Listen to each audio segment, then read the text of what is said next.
Just a very brief announcement. This is the last week they'll be in the lobby for the Diocesan Lenten Appeal. And you know, my friends, we're charged a certain amount, an assessment for the Lenten Appeal. And you know, so giving to the Lenten Appeal actually helps our parish, and then the diocese takes what we give them and just distributes them to those in need. So it really does it helps our parish, and it helps those in need as well. So if you have any other questions or anything, please go to the back there, and the guys will help you with any of that. Thank you. Today's gospel talks about a fig tree in an orchard that wasn't producing any fig for 3 years. In an orchard in that part of the world, real estate was a real prime part of it. Land was scarce. So if somebody owned a plot of land, they had to use every single part of it. And if something wasn't producing fruit, then they would cut it down. What does that have to do with you and I? A lot. It's a beautiful image. Charles Colson, he was one of the ones who worked in the Nixon cabinet and then went to jail for a few years. And for the past 25 years or so, he has been doing a prison ministry, and he's been doing wonderful, wonderful work. But he said 95% of Americans claim to believe in God. He said more than 50 million Americans claim to have had a religious experience.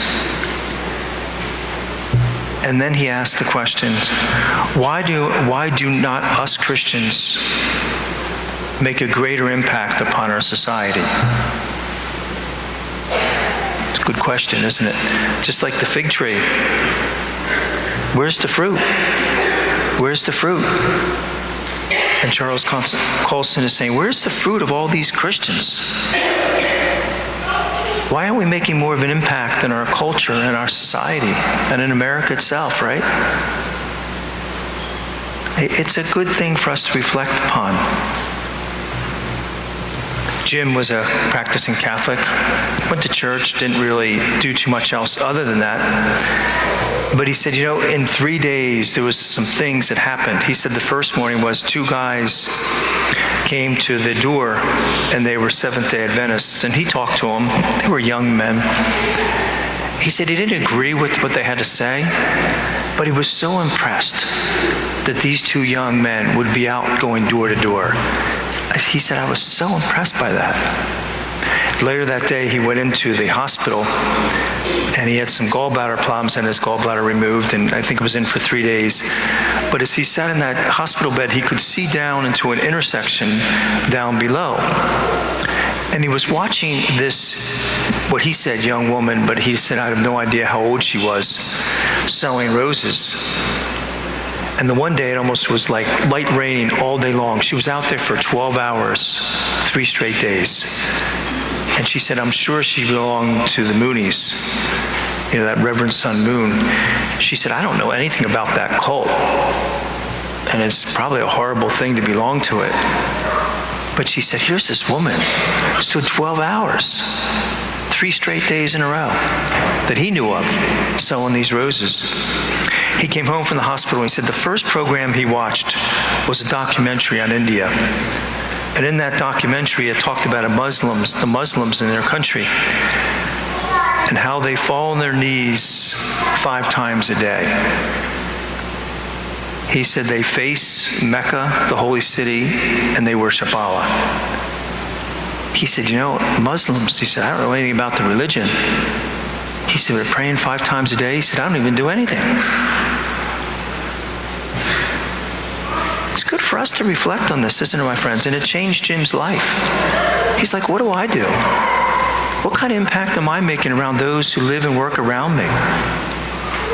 Can somebody tell I'm a Christian by how I act at work? It's good questions, right? Where's the fruit of us claiming to be a Christian?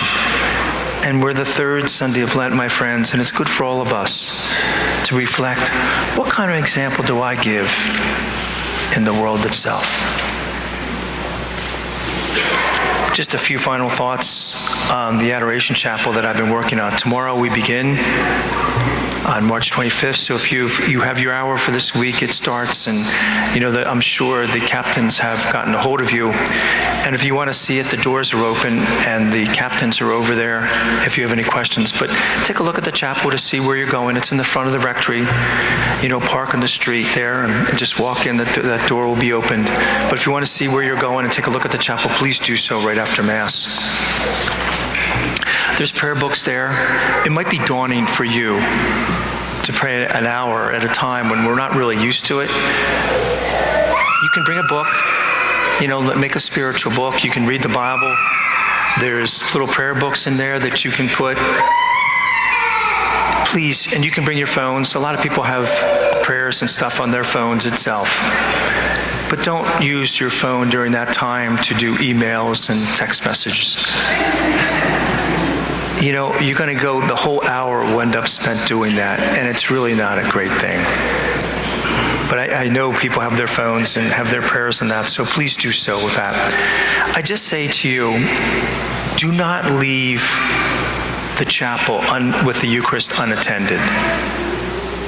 Please do not leave unattended. If somebody is late or doesn't show up, call the captains, the captains that's in charge of your group. There's 4 of them. And they'll make sure somebody covers that in very close order. And if you are a doer, and it's a little hypocritical for me to talk about being on time. It really is. But try not to be too late, my friends, please. Because people's time is precious, especially in the early mornings where they have to go to work or in the middle of the night, things like that. So please, keep track of your time and show up as well. Thank you. And, I'll leave you with a quote that I read this past week. I believe that prayer is our powerful contact with the greatest force in the universe. I believe that prayer is our powerful contact with the greatest force in the universe. God bless you.